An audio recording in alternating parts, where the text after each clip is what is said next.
I'm Julianne Restall, but you can call me Jules, and welcome to the first ever edition of the Getcast podcast with myself, Julianne Restall, owner of Stessie, and my first ever guest, which I'm very excited to welcome on. His name is André Agius, and this is a very special episode for me and for him because he's an up-and-coming director in Scotland and also internationally in Europe, and he considers himself a stage director, a theatre maker, and just a director all round, interested in any breadth of work. And most importantly, he's also Maltese like myself. So please everyone welcome André Agius on this first episode of the Getcast podcast.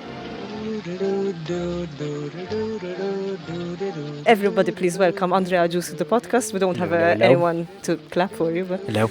Hi. André, if you could just give us your name and anything that you've recently directed, and just what your title and what you consider yourself as in general. Hello, my name is André. I am a director and theatre maker. That's I feel like the director is the job, but theatre maker feels like it gives us a really good idea that I don't just direct. I work on dramaturgy. I can work within education. I can work within communities. So there's that gives flexibility to the title. Yes. Okay. What have I directed? What's your most recent credit or anything that you're really proud of recently? My God, my most recent is I feel like the highlight. I feel like I think I know what you're going to say. So the most recent is I directed, I can't believe I say it in one sentence, but here we go. I directed Sir Ian McKellan in a one-man show called Equinox up at Pitlochry Festival Theatre. Amazing. So, yeah. So stick around, guys. Amazing. And obviously, most importantly, you're also Maltese like myself. Also Maltese. And hopefully proudly. Yes, proud. Yes. Good. But I'm Godsden. So I'm prouder of Godzo. Of course. I'm going to the Kempinski for my birthday. Everyone goes to the Kempinski for their birthday, Julian. My mom was like, Beta, change of Kempinski, Fate Kempinski. Anyways, so I'm Gozo's the holiday spot for Maltese people, so Gozans hate us for that. But they do have better produce. And it's true. Vera. So talk to me a bit about how you ended up in Scotland as well, because obviously I've been here since 2018. I don't know how long you've been here. 2019, I think. Mela, about the same. More or less the same time. So what happened was I need to go a bit further back. Go as long as you want. So I started as an actor first, back in Malta. I feel like that was where I started to make my name. And then I always thought that I would be an actor. I would go to London. I would study there, and then I would play Hamlet on the Olivier stage because I felt that's achievable. Not a daydream or anything. And then I did a theatre studies degree in Malta. At the University of Malta. And then towards the end of my degree, I always had a hunch that I wanted to get into directing, or that I had the bug to direct. I didn't know when or how. And then what happened was I watched a play called Skylight by David Hare, and I said I always knew that if I was going to start directing, this would be the one that I would start directing with. Okay. I approached MADC, who's a well-known company in Malta, and who I had worked for as an actor. They do a lot of Shakespeare. They do a lot of Shakespeare every year. And I had pitched to them Skylight, and they had said yes. And so I said, you know what, after my degree, I did my dissertation, I was like, this is going to be a really cool experience, something very different to acting. I also felt as an actor, I was reaching a point where I wasn't getting those butterflies that I used to get. And so I was a bit maybe I won't force this. And so I really embraced directing. I was very much I'll direct the way I used to enjoy being directed as an actor. Fabulous. And so that was the foundation, and that's still very much the foundation of the way that I direct. And then I directed Skylight, and I said, you know what, if I hate it, I'll just go back to acting. But if I love it, maybe this is exactly what I'm meant to be doing. And it turned out it was what I was meant to be doing. And so I directed Skylight, and then Teatro Malta, our national theatre company, was just about to open up. And so they asked me to direct for them in their like inaugural season. Which was around 2016, 2015? 2018. 2018. Mela vera, yes. Għax sette was 2017. Yes, 2018. And then what happened was I directed the Teatro Malta show. And that was Harold Pinter. That was a cast of 9. I had a choir. It was a much bigger set. And so I was like, this is going to be another test, like to see, Skylight was a cast of 3, one single set. So I was like, this is going to be something very different. And I loved it. I loved how much I could like experiment and how I was able to like embrace these ideas. And you think of an idea at your desk, and then suddenly like people bring it to life, like how you're seeing it. It's insane. When you tell a lighting designer, okay, this is what I'm imagining, and the lighting designer goes, okay, this is what I need, this, and this to make this happen. And then they make it happen. Like it's insane. It's insane. And it's magic. Like I was very much feeling like I was directing, and I wanted to go away and like learn and become better as a director. Yeah.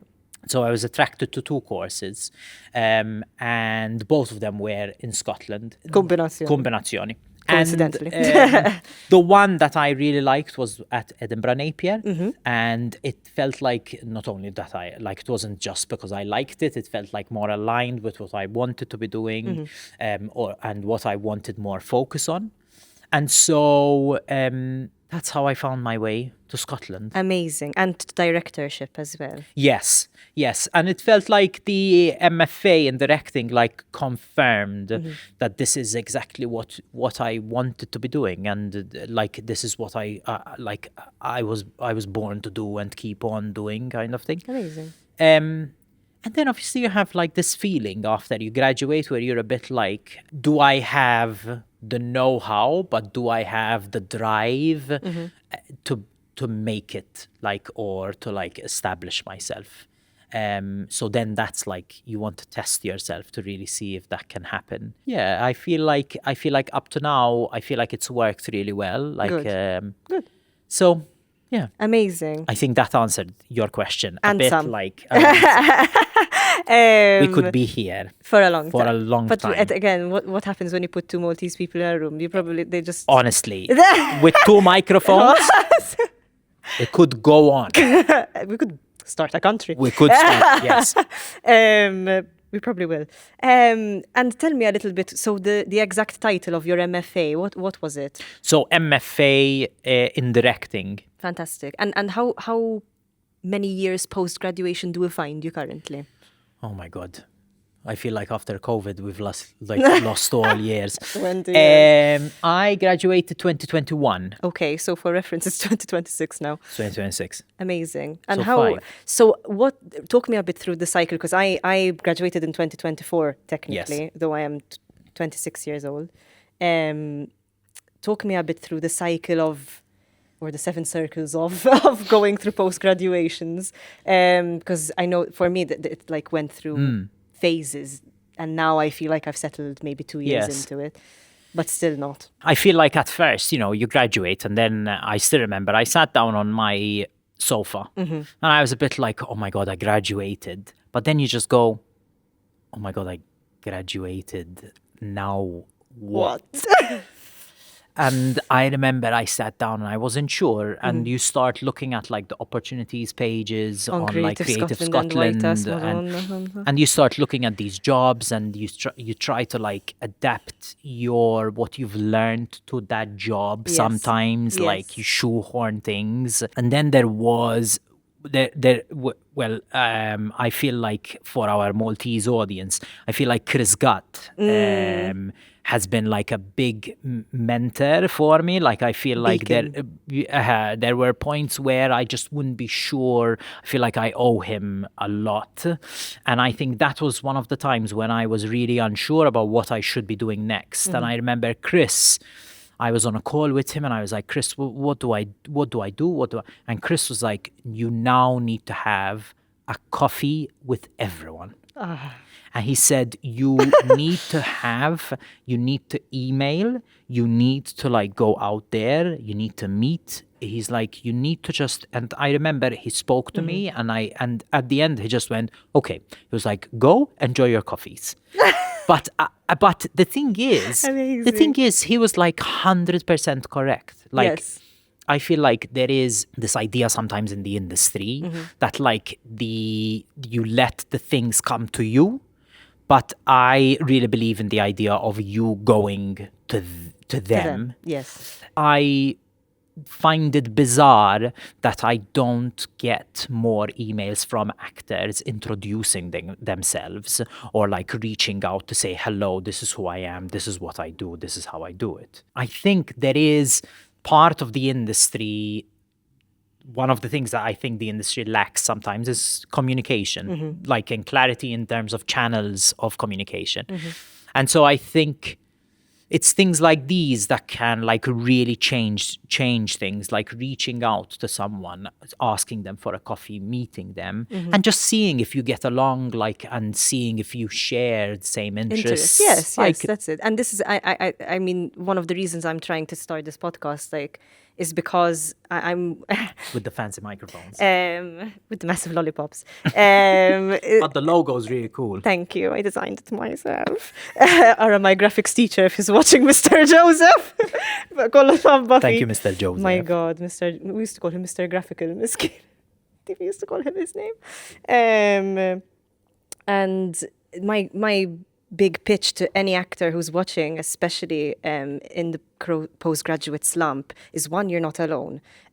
Two is to find people in your own discipline and like vibe with them, because again they might work differently. How we were talking before about like different people work differently, and it's not about professional or not professional, it's just about like some people have fun in different ways in rehearsal rooms, and work with text in different ways, and it's good to learn from everyone. Yes. And the other thing I want to encourage people is be a door-to-door salesman. Be a door-to-door salesman. Like, you're trained as actors to like sell a character like so well. So like just sell who you are, why you do what you do. Like in auditions, I feel like when I run my auditions, usually I like to do 1 or 2 monologues. But before, I'll do like 10-15 minutes where we just sit down and chat, like, and talk. And I'd know in those 10 to 15 minutes immediately if we're going to, like, if it works, like if we're going to gel.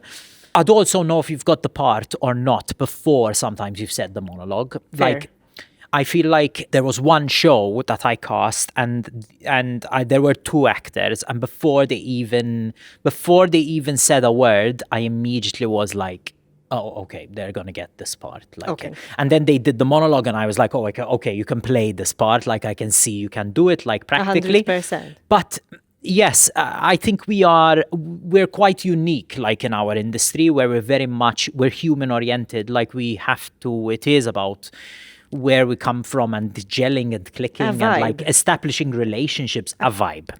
It's a vibe, guys. A vibe. It is a vibe, and you either have the vibe and you don't, or you don't. Or you don't. And it's not even about having the vibe. It's about how your vibes meet. Do you vibe with the other person? Like, I really believe in it, because the thing is, here you're working with someone for like 6 weeks. I always say this, like, you're working with someone for 6 weeks. Sometimes you're working for longer, but like 6 weeks if we're rehearsing, like, on shows, like, that's not bad, like, period. You don't want to work with a nightmare. Of course not. You want people who you want to come to work every morning and just be like, okay, I'm really looking forward to like working with you today. And it goes both ways, guys. Like, it's not a vibe. You do not owe your soul to a director. No. And a director does not at all owe their soul to you. But it is so important for you, one, to like their work and actually have engaged with it before, I feel. And being a door-to-door salesman, you also understand your client base. So if for example, I really want to work at Play Pie in a Pint, maybe you're not the director for me because you want to direct National Theatre of Scotland shows. Yes. I mean, a stupid example, but like... No, but it's also- like yeah, it's a you two-way need to relationship. know your target audience just like a salesman. But the human aspect, I think sometimes we don't take it like talent. The thing is, in this industry, like every year, I don't know the exact figures, but like if 1,000 new actors come out every year, Which is the year likely. after, which is likely, more than likely, I think, but the year after there's going to be another 1,000, and the year after another 1,000, That's and the it. year after another 1,000, and so it's like now we come down to like minute details of like keeping relationships, like who have you worked well with, Exactly. who has understood what you're trying to do, who was helpful, who like the human aspect, like And decency as and well. decency, but like the human aspect, like I remember there was one rehearsal process and it was quite tricky, and I remember it was really tough, and there was one actor who saw that I was having like a bit of a tough time, and they were the only ones that day who asked if I was okay. Like they saw remember me, that like too. thinking, yes, you remember it. You remember it because at a time where you want support, like I think another thing, I think communication is one of the things that's not spoken about so much in the industry, but I think the second thing is vulnerability. We all are really vulnerable in that rehearsal room. We're all really vulnerable, director included. Like, course. and I think there is like this idea that directors need to be like the stronghold, need to know what they're doing all the time, like, but sometimes we don't. Sometimes things happen, and we have to like think on the spot. We have to be Exactly. flexible. Exactly. And this is what we were talking about before, which segues nicely Yes. into the things that actors don't see Yes. behind the curtain. Yes, I think the things that actors don't see, the thing we were talking about before, Andrew just went, okay, I think this is podcast worthy. Let's keep it. Let's keep it for the podcast. I think one of the things which isn't clear is that as directors, we also need to be salesmen. Like we door-to-door Absolutely. salesmen. Literally. We have to be You have like to that. sell the idea. I'm wearing Jamie Lee Curtis, but because I really like her work. But she's also a hustler. Absolutely. Like, and if Jamie Lee Curtis still needs to hustle, then I really think that like I feel like I hustle so much, like because you have to like be a salesman. You have to pitch, but not only pitch. It's not just about pitching the right project. It's who you're pitching it to, how you're pitching it to them, presenting yourself. who's attached to that. Absolutely. Other theaters interested in that project. Like it's no longer a simple we like the play. It is now we like the play, but who can you get to play this part? Which theaters are interested in this? So it's like, it's quite an elaborate, like the hustle never ends. Absolutely. And the thing is, you know, as a director, you have to hustle, and sometimes like, I think one of the things that I was talking to an actor about, and they were like, oh, actually, I never realized that this is like something which happens so far in advance. But like, for us to have a show in 27, you possibly have to hustle. You have to start the hustle in 25. Yes. Easy. For us to have a show in 28, you start the hustle in 26. And like that's how it works. And when I told an actor, they were like, oh, I actually never realized that you as directors, you have to hustle so far in advance. Like I'm directing a show in 27, which I've been hustling since 24. So there you go, 3 years. So I've been hustling for that since 24.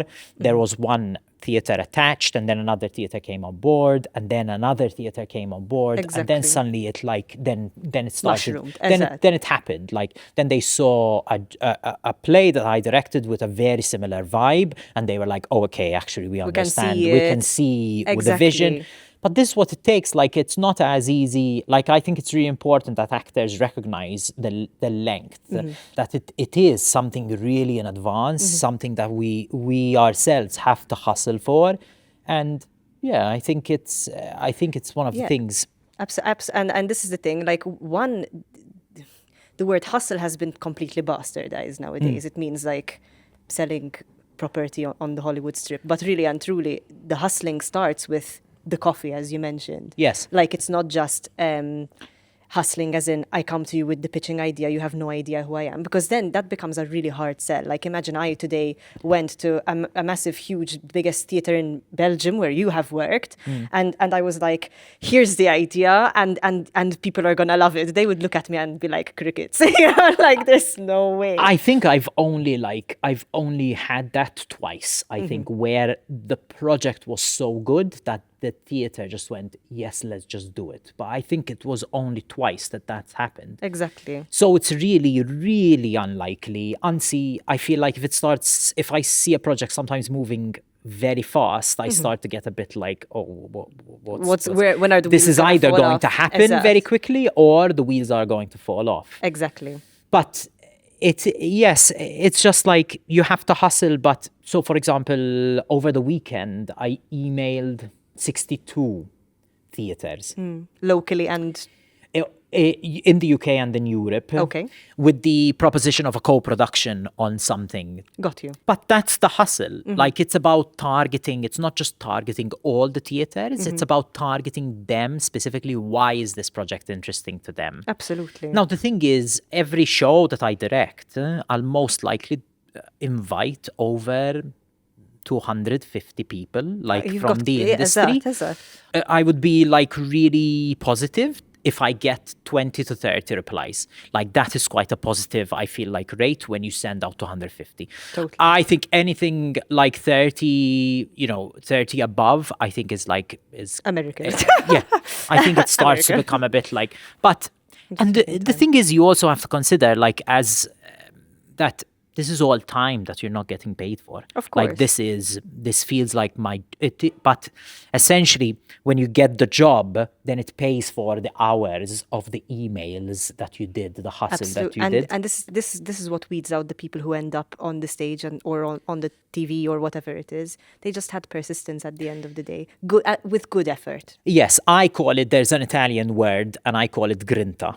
Like this grinta, which is like this integrity that you keep on going even at that. I mean, there were points where, you want to get this show and it doesn't happen, and, it's incredibly frustrating. And there have been, I think, times where, for example, I'll just go, actually, I'm going to step away for a bit. I'm like, I need to fall in love with this again. Otherwise, I can't keep pushing. I think I've burnt out as a freelancer. I think I've burnt out 2 or 3 times. And they were,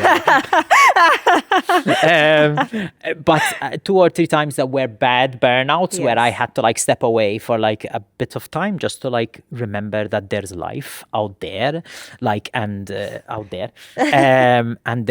there's a park and there's that you can talk to human beings. I mean, I had a burnout quite, I don't mind saying it, but quite recently. And I was very much I had the realization that emails are a very fake thing. They fly in the air. So they fly in the air. We never see them. People sometimes see them. People sometimes don't. So then it gave me a really cool understanding that I just went, what's the worst about sending an email to your dream theatre? What is the worst? The worst is that they don't answer or they say no. But what is the best case scenario? They've seen your name once. They answer. So for example, last year I directed Chef, which by Sabrina Mahfouz, which was produced by the Gaiety, but it did a regional tour of Scotland. At the beginning of the rehearsals, I decided to email the National Theatre in London and invited them to come and watch Chef. Why not? Why not? And I was like, what's the worst case? They don't answer.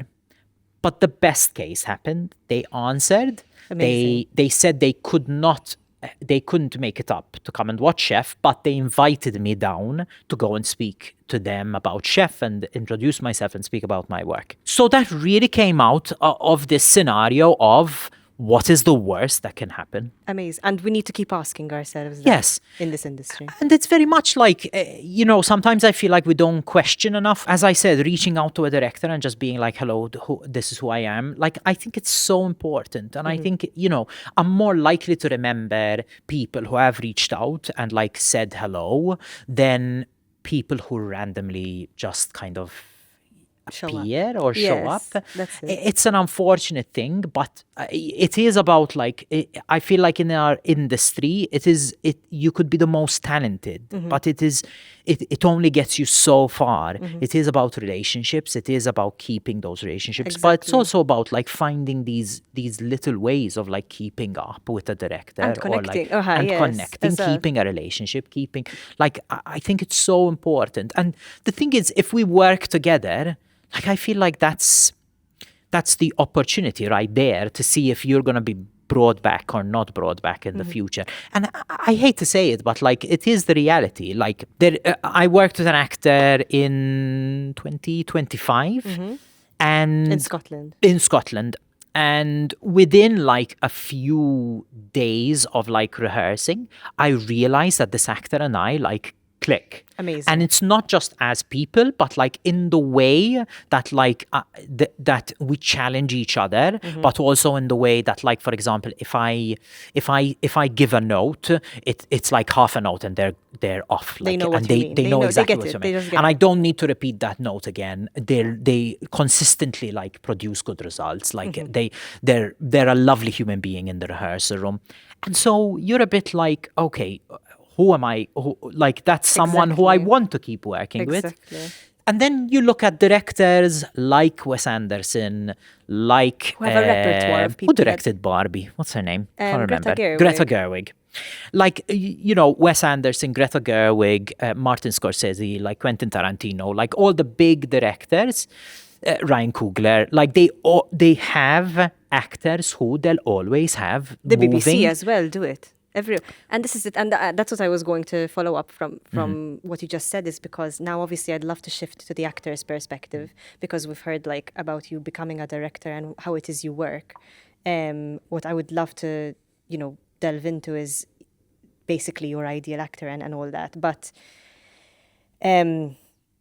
just in terms of what you were saying when it's about connection, for example, a big one in Scotland, and I keep on using it as an example because I've just come out of 2 weeks of it, but Play Pint a Pint are really known for using a repertoire of actors and directors, but it's because, again, of the nature of the productions are just such a quick turnaround that you need those actors that get it, you know what I mean? And you can't even, as an actor myself, I can't really be butthurt about it. So I've just recently reframed auditions, especially if I'm meeting a director for the first time. That is a first meeting. That is never... Totally. I would never expect anything to come from that besides, hello, this is who I am. And the audition, to me, starts from like the moment you walk in through the door. Absolutely. Like it is literally, what do we talk about? What is the attitude? How does the room feel? Like how do you... Like it's small things, but like... I can only speak personally, but I do realize and I do pick up on those small things. It's not just about, can you play this part? Can you say these lines? Play it well. Can you play it well? Can you say these lines? Coming to like the ideal actor, like for example, one of the things which I said at the beginning, that I direct the way I used to enjoy being directed as an actor. Absolutely. And so that to me Which I'm sure a lot of directors probably do. Probably, yes. I'll come back to it because now I remember something. But the thing what I mean by that sentence is I come into rehearsals with a very playful, attitude, very experimental, very like, let's find the right way. What is the right way of playing this? How can we play it? But to me, instincts are really important. Like, I don't like the word blocking because I feel like blocking is something that's like stuck. Rigid, exactly. I like staging. I like establishing, like, okay, what are you? Why are you here? Where are you going? What are we saying? But then it's very much about like, I wouldn't get disappointed if the staging changes because I give a lot of authority to the actors. It's a world building exercise. It is a world building exercise. But I like, it's not the first time that I give an actor a license that, for example, we'd explore, okay, you could sit down on this line, or you could move here, or you could go there. And then it's very much, okay, on the night, you have to feel it. Like, I give them license to make the best decision on the night at that point. Exactly. I do believe in like, I feel like in the age of like streaming services, I feel like the only way that like theatre can counter isn't providing the thing they can't provide, which is the real, like the honest, like the seeing. I still remember seeing Helen McCrory in Medea, front row, and I still like I can still see her tears. Like, okay, I can see Helen McCrory on like on Peaky Blinders or like. But actually seeing it live, her playing Medea, like that's a vibe. It's a vibe, but like it's something which the streaming services can never like achieve. Of course not. So it is about like touching our audiences emotionally, but also in terms of, okay, how do we build a world which is magical?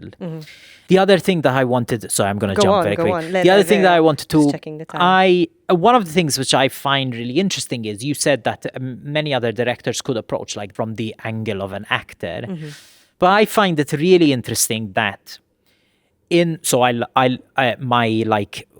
my weekend getaway from theatre is either cooking or football. That's like not what I expected you to say. That is what I like. That is how I switch off. Amazing. Like, I find it really interesting that at the moment the best football coaches were really good football players before. And I find it like I find it really interesting that they're young football coaches with very clear ideas. And I really believe that it's because they understand the perspective of being the football player at that point, that then they are able to like as a football coach, they're able to understand exactly what's happening. And that's where you said you're an empath as well. That is where I really believe that like that's how I see my role as a director, where you see an actor and you try to like really understand, okay, what do we need to get to get there, or how can we make this better? And kind of you have a bit of an idea because you were there. Exactly. And you struggled with Shakespeare and Exactly. And that's you just have a really good ability and sense of walking in another person's shoes. I really try to do that because and it's not just the actors, but even in terms of the creative team, I really try to understand. If I ask a lighting designer, okay, can we have this effect? And the lighting designer is like, no, because we don't have the light to do it. Okay. I have two options. I could stamp my feet and be like, oh yeah, but I want that effect. Or be flexible, be understanding that actually, we can't have that effect because that light isn't there. And then try to like find something which is going to give us a similar effect. Yes, which is literally being a creative. Yes, which is literally being a creative. But I think that flexibility sometimes is forgotten, like in terms of, oh, actually, we can be creative, we can be imaginative and like find a way, okay, how do we do this in a different... Absolutely. And for me, that's the pleasure of doing theatre and the drive that gets me into rooms in general is the creative solution part. Yes. Yes. Yeah. Should we move on? Yes, of course. Amazing. So I just have a couple of questions that are the technical points now. Cool. So the spotlights, the submissions, all of the nasty things that people are probably tuning in for. Okay. Well, hopefully anyways. So basically what I'm trying to do within the course of time is to kind of prove to the audience who are actors as well, that basically different horses for different courses, that your casting impression of me will be different to Pepe's tomorrow. Yes. You know what I mean? Essentially just building different perspectives and proving that the same exact profile in front of you will be impressed differently. Yes, and it's like it's not you're not right.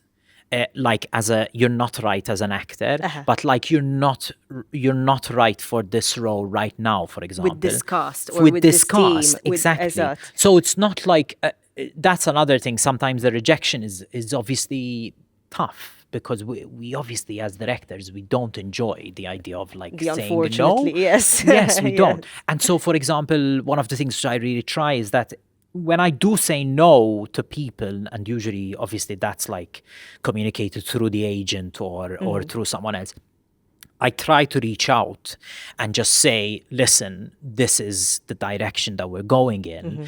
And then I just say, like, for example, I really try to like humanize this because I feel like it's easy to just go, okay, bye. But It would be so much easier if we could do that, Eva, as well. but it's not human, like, because No. we've been in that perspective, like we've been in that position where we're like, being told no is never a nice thing. Even from different theatres that you're pitching to, or anything. Yes, but being told no and just an explanation or like, listen, I really liked your audition. I'm sure there's going to be a possibility of us working together. I think like there could be something, blah, blah, blah. Exactly. Like, but it is about humanizing this part of the, this is the thing that I feel like I have a big qualm with. That's Especially the word of the day. institutionally. Yes. And, I don't mind saying it, but I went to the conservatoire in Glasgow, and I was on a CPP course, so I wasn't on acting or musical theatre, which is like the strict, training, but they're all constructed in the same way, where you get mutually constructed feedback, and basically you grade yourself and evaluate your own process, and then the lecturers tell you yes or no, and this is how far off the mark you were, which is oftentimes the case. But what I think it's basically what I'm trying to say for this conversation is it is so important that, they say rejection is redirection. Yes. That this point of like you telling me a no is criticism enough for me to redirect and reshape what I need to work on. And it's not like, the thing is that when we say a no, sometimes this is another thing that I think it's really important. Sometimes it's like it's more deeply layered. It's not just a director, one person saying no. Absolutely. Sometimes there are lots of things that are out of our hands, and we have to like work with what we're being given or what's like happening. Exactly. And so, for example, sometimes I have walked into auditions and I've had an idea about a character, and then I see someone's audition and I just go, oh, actually, I think maybe they can play this character, which then changes my thinking. Of course, absolutely. And so that's why it's not a no. No, you're not right, and that's it, like door close. It's no, not right now, or not at the moment, or not for display. Or not for display. Exactly. But doesn't mean that that's like a no. Like, for example, there's one actor that I've auditioned for, I think 3 or 4 shows. I really like their work, and their auditions were consistently strong. But you're just like, you're trying to put together like this big jigsaw, and then you're like, oh, but sometimes it comes down to like energy, in terms of you have to match people.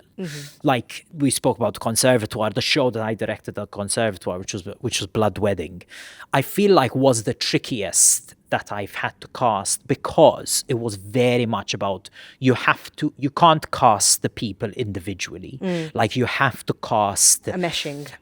You have to like really balance like the energy. So because it's a whole play which is all about relationships, mother and son, wife and wife, moon and death, like it's all like husband and wife. You have to balance that energy. So it's a bit like, if one person can't do it, it doesn't mean the other person can, because you might have to change both people. Absolutely. If one of them changes, because it is about energy and it is about balancing. Exactly. Yo-yos. Yes. And that's another thing. For example, let's say you meet 5 actors and you love all 5 of them, but then you know that singing is required, and like, yes.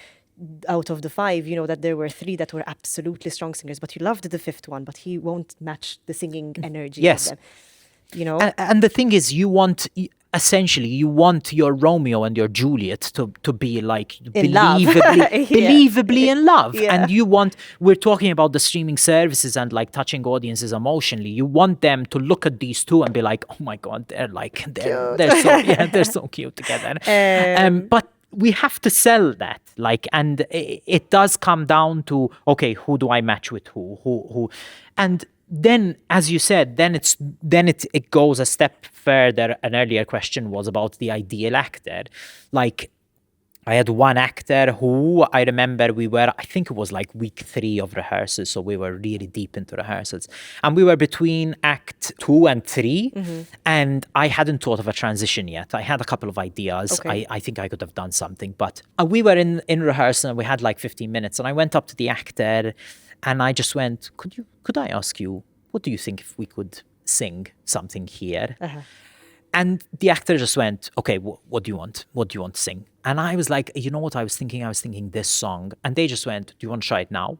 Or do you want, what do you want? And I was like, okay, let's try it now. Let's try it now. Let's see if the idea works or not. Because if the idea doesn't work, I'll be the first person to be like, actually, that was my bad. That was terrible. I'm just gonna do something else. Scratch that. But this is a thing. I think one of the things that I look for an actor is like this playfulness, this openness, this experimenting, this idea of like, okay, let's throw ourselves into it. If it doesn't work, we'll just go back to something else or look for something else.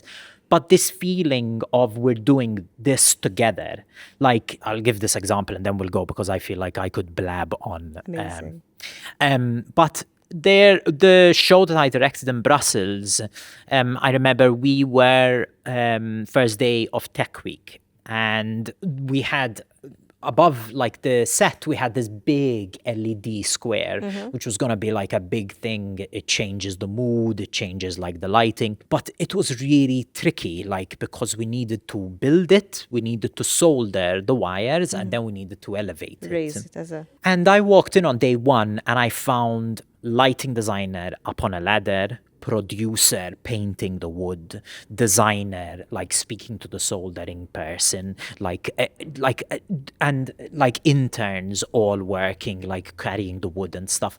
And instantly I dropped like my stuff and I just went, okay, I went up to the designer. I was like, what do you need me to do? And she was like, I need you, if you could paint. I'm like, I'll happily paint. Of course. But it was this feeling of we're all here together, like, let's do this, like, let's get it going. And that is the dream as a director, this idea of everyone supporting each other, that then through the moments of vulnerability, you feel supported. You feel like, you're there and you're not under that pressure, that you're with your crowd, you're with your people. And yes, that was like... Yes, and I believe, I know a lot of people grow up singing, I want to be an actor, and they just see like Leonardo on the TV and they're like, that's who I want to be. And it's really what you have to be is a vessel. I'm going to play Hamlet. I'm going to play Hamlet on the Olivier stage. But I'm just saying, like, we are just vessels, listeners, receivers, and that's all I feel we need to do. But there are some directors that just want you to be a chess piece and choreograph, which is absolutely 100%. Fine. But in Play Pie in a Pint, you need to be an open receiver, maybe. I feel like with Play Pie in a Pint, you have to come in. And I still remember the first time that I went in for Play Pie in a Pint, I was told, I was like, I could direct this. I was like, I had directed Skylight, I had directed Pinter, I had done my MFA. So I was like, I could direct this. And I remember they told me, better like be an assistant on one, just to understand. And I was like, how hard can this be? Come on. But actually... it is like a whole different skill set. Like it is, you have to come in on Monday, like, and you start to like find problems and like you solve them quickly. By Wednesday, Thursday, you should have like a finished play, like a finished script. You rehearse like Thursday, Friday, possibly the Saturday, come in on Monday, Tuesday, rehearse that week. Have the producers run. Have the producers run, tweak a bit more. Monday, tech, light, first show. It is a race. I usually, like, before a PPP, I need to be like in the right. I need to go to the massage. I need to be like, okay, all right, But this is like, for me as an actor, that is so exciting. Like, I much prefer an intense process where I have to be listening, receiving all at the same time, and taking things in my body that I'm ready to throw away the next day. But that's why I feel like in Play Pie in a Pint, you said that there are like specific actors that are really good at it. And it's because they know, like, you come in and you can't be too precious about things. You have to be ready to just go, okay, this doesn't work. Let's try something else, because there isn't time to like... in a normal process, you'll have like maybe 2 weeks maybe, and then I would usually by third week I'd like to start bringing it all together. Exactly. That's condensed in Play Upon a Pint. You have to move so quick, so fast. But that's why when I say like those first meeting auditions count so much. They count a lot. Like, and as a director, you start to see like the thing is, at the smallest red flag, I would think a director would be a bit like, okay, let's see someone else. Of course. And I'm not speaking like from my perspective, but like that is like the reality. And as I said, thousands every year. So what makes you different? What sets you apart from someone else? What is going to get you that part that you want to get?